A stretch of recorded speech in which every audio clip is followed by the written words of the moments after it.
Hello दोस्तों, आपका मेरे चैनल में स्वागत है। यह निखिल की प्रेम कहानी का पार्ट 5 है। पार्ट 4 में हमने देखा था कि निखिल और कृष्णा दोनों कैंटीन से निकलकर अपने अपने घर को चले जाते हैं।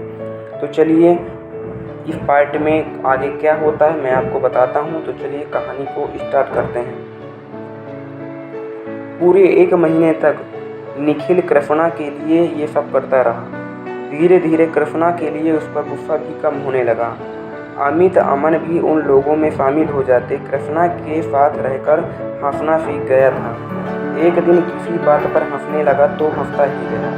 अमन अमित को कुछ समझ नहीं आया, लेकिन कृष्णा सब समझ रहा था। कृष्णा हंसता हुआ निखिल को देख रहा था। तभी अमन उसके पास आया और कहा, thank you Krishna. Krishna, thank you किस लिए?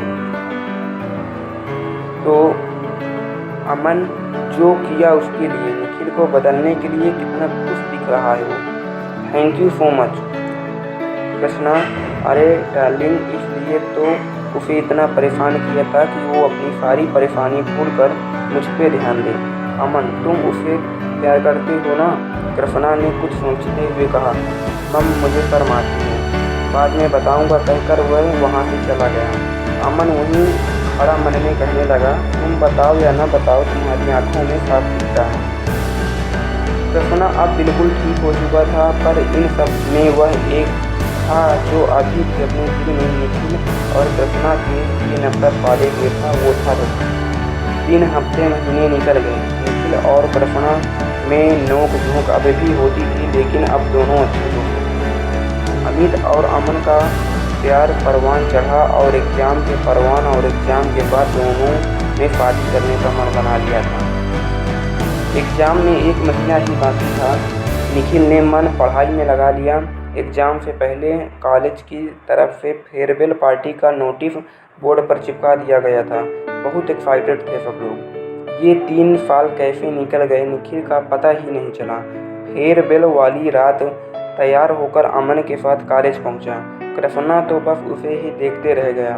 कृष्णा जब मुंह फाड़े निखिल को देख रहा था तो अमन उसके पास आया और कहा, तुम यहाँ मुंह फाड़ते रह जाओगे और तुम्हारी राधा को कोई और ले जाएगा। कृष्णा, इतनी हिम्मत है क्या किसी में? निखिल सिर्फ मेरा है। अमन, तो उसे जाकर कहते क्यों नहीं? कृष्णा, डर लगता है। अमन, फट्टू कहीं के, उससे प्यार करते हो और यहाँ खड़े खड़े उसे देख सकते हो, बड़ी बड़ी बातें कर सकते हो, लेकिन उसे बोल नहीं सकते कि उससे प्यार करते हो। कृष्णा, आसान है क्या बोलूँ तो एक दिन अमन उसके बच्चों का मामा बनने के बाद? कृष्णा, नहीं, बस आज रात की पार्टी खत्म होने के बाद मैं उसे अपने दिल की बात बता दूंगा। अमन मुस्कुरा दिया और कहा, पीछे क्या छुपाया है? कृष्णा, कुछ नहीं। अमन ने उसका हाथ खींचते हुए कहा। कृष्णा हाथ आगे ले आया और फरमाते हुए कहा, गुलाब है। तो इतना फरमा क्यों रहे हो? ऐसे भी ये सब तुम पर सूट नहीं करता। अमन ने उसकी टांग खींचते हुए कहा। कृष्णा, क्या यार डार्लिंग, फील तो करने दो। अमन, अच्छा वो देखो निखिल इधर ही आ रहा है। Best of luck. निखिल जैसे ही उन दोनों के पास आया, कृष्णा ने हाथ में पकड़ा गुलाब छुपा दिया, पर निखिल ने उसे देख लिया। क्या छुपा रहे हो? कृष्णा ने मुस्कुराते हुए पूछा। कुछ नहीं। पहली बार उसने सबके सामने हकलाया था। निखिल, दिखाओ। कृष्णा ने आगे हाथ कर दिया और उसके हाथ में गुलाब देखा। निखिल ने पूछा, ये मेरे लिए है? कृष्णा घबरा गया और कहा, नहीं, ये तो मैं निरंजन पर खरीदा है। और निखिल के पीछे खड़े निरंजन सर की तरफ बढ़ गया और गुलाब उनकी तरफ बढ़ा दिया। निरंजन सर ने हिचकिचाते हुए उसे गुलाब लेकर और धीरे से उसके कान में कहा, मैं उस टाइप का नहीं हूँ बेटा, मेरी शादी हो चुकी है, मैं भी वैसा नहीं हूँ। सॉरी सर कहकर कृष्णा वहाँ से चला गया। कृष्णा को देखकर निखिल ने अमन से कहा, इसे क्या हो गया और इतना क्यों फरमा रहा है? अमन, पता नहीं। कुछ देर बाद सभी डांस फ्लोर पर थे। निखिल और अमन भी आ गए। तभी अनाउंसमेंट हुई, सभी लड़के अपने चेहरे पर मास्क लगा लें और फिर हर अपना अपना डांस पार्टनर चुनेंगे। फ्लोर पर कुछ लड़के जिनको डांस करना था वो मास्क लगाकर गए। लड़कियां अपना अपना पैटर्न चुनने लगीं। जब निखिल की बारी आई तो उसने मना कर दिया। खींचकर उसने मास्क लगे लड़के के सामने खड़ा कर दिया। अंधेरे में कुछ नज़र नहीं आ रहा था सिवाय मास्क के। निखिल ने एक हाथ को टच करता गया। जैसे ही उसने कृष्णा के हाथ को छुआ, उसके जिस्म में एक बार फिर वही सिहरन दौड़ गई। कृष्णा ने मास्क हटा लिया। सभी कपल्स फ्लोर पर आकर डांस करने लगे। कृष्णा आज बहुत सीरियस था। ना तो वो रोजाना की जाग पर था और ना ही निखिल को छेड़ रहा था। बस निखिल की आंखों में देखे जा रहा था। उसने एक हाथ निखिल की कमर पर रखा और उसे अपने करीब खींच लिया। निखिल चुपचाप बस उसकी आंखों में देखे जा रहा था। दोनों एक दूसरे के बहुत पास थे। ऐसा लग रहा था जैसे बेखबर दोनों एक दूसरे में खो गए। उन्हें देख बाकी लोग रुक गए और उन्हें डांस करते हुए देखने लगे। निरंजन पर चौंक गए, ये क्या हो रहा है। दोनों का डांस इतना रोमांटिक था कि हर कोई बिना पलके झपकाए बस उन्हें ही देख रहा था। दोनों एक दूसरे में इतना डूब चुके थे कि गाना खत्म होने के बाद भी उन्हें पता नहीं चला। निरंजन पर उन दोनों के पास आया और कहा, रोमियो जूलियट गाना खत्म हो गया है। दोनों एक दूसरे से नजरें बजाते हुए दूसरी तरफ चले गए। पार्टी खत्म हो चुकी थी। सभी अपने अपने घरों की तरफ निकल गए। रात के 10 बज चुके थे। अमित ने अमन और निखिल को घर तक छोड़ने की बात कही। सभी गाड़ी में आकर बैठ गए। अमन जानबूझकर अमित के साथ आगे बैठ गया ताकि निखिल और कृष्णा को बात करने का मौका मिल सके। रास्ते में अमित ने कहा, अभी तो सिर्फ 10 बजे हैं, क्यों ना हम सभी नहर देखने चलें। अमन ने निखिल से पूछा तो सबने हाँ कर दी। अमित ने गाड़ी नहर की चांदनी रात में दौड़ा दी। नज़ारा इतना खूबसूरत था कि सबकी नज़र नहर पर जम गई। अमन ने निखिल और कृष्णा से पुल पर जाने को कहा। अमित जाने लगा तो उसने अमित को रोक लिया। अमित, चलो ना, हम भी चलते हैं। अमन, आज कृष्णा निखिल से अपने दिल की बात कहने वाला है, इसलिए मैंने जानबूझकर उनको भेजा है ताकि उन दोनों को थोड़ा वक्त मिल सके। अमित, ठीक है, पर इस तरह गाड़ी में तो नहीं बैठ सकते ना। चलो ना बाहर, दोनों गाड़ी से बाहर आते हैं। अमित, कृष्णा कहता है, तुम दोनों देखो, हम अभी आते हैं। दोनों सामने की दुकान की तरफ बढ़ जाते हैं। निखिल कृष्णा चुपचाप खड़े रहते हैं। कुछ देर बाद निखिल कृष्णा से पूछता है, क्या हुआ, आज बड़े चुप चुप हो तुम कृष्णा। नहीं, ऐसी कोई बात नहीं है निखिल, जब तुम्हें परेशान करते थे तब गुस्सा आता था और अब जब चुप हो तब भी अच्छा नहीं लग रहा। कृष्णा कहना तो बहुत कुछ चाहता था लेकिन शब्दों में उसका साथ नहीं दिया।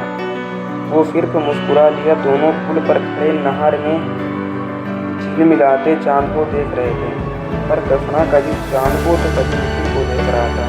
दूर खड़े अमित और अमन उन्हें देख रहे थे। अमन ने अमित से दिखलाकर कहा, ये कृष्णा निखिल से कुछ बोल क्यों नहीं रहा। अमित, पता नहीं, इतना शर्माते हुए तो मैंने कभी किसी को नहीं देखा। अमन ने कंकड़ उठाकर कृष्णा की तरफ फेंका।